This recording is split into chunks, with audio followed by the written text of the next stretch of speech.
The forward operating and patrol bases represent the very front line in Afghanistan. While there, most of the soldiers don't actually have much contact with their families back home.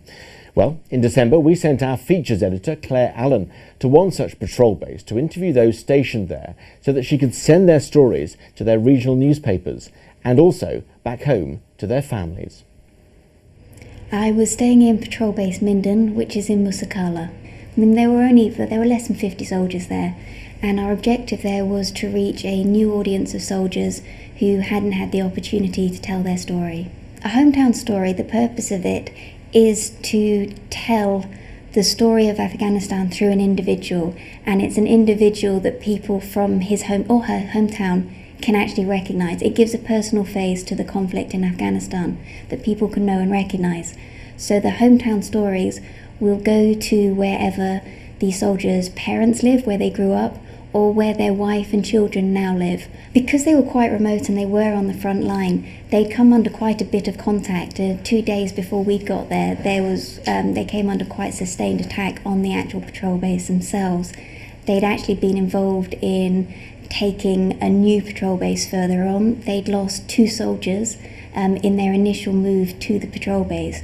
So they'd actually had quite a fraught tour, but it was one that hadn't been told. We did come under fire twice, and so that brought it home. I think the bit that really made me realise that I'm actually on the front line was the 200-metre run from the helicopter to the actual patrol base itself. They heard chatter over the Taliban's radio system that said that they were aware that we were coming, they did outnumber us, and they would be firing on our helicopter. Well, luckily they didn't tell me till after I'd got in the camp.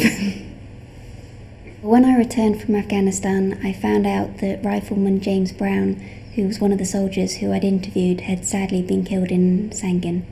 It's the first time that anybody who I'd interviewed had been killed, so it was the first personal contact I'd had with that. I remembered him so clearly talking about wanting to wish his dog a Merry Christmas. When I interviewed him, he was just about to get on the helicopter to go to Sangin, and he had that sort of brave attitude about him, that he was so confident in what he was doing, but that sort of reserved confidence that a soldier knows what he's facing.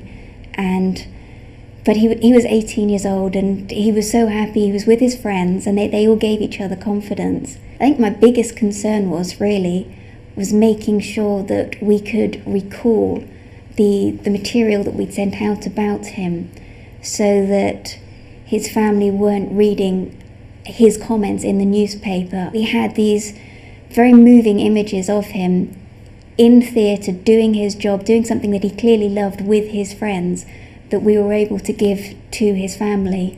And that was something that we didn't put our name to it, but we supplied to the family's officer, and that in some way felt that we were showing his family how we saw him 3 weeks ago, and sadly we saw him far closer to his death than they did.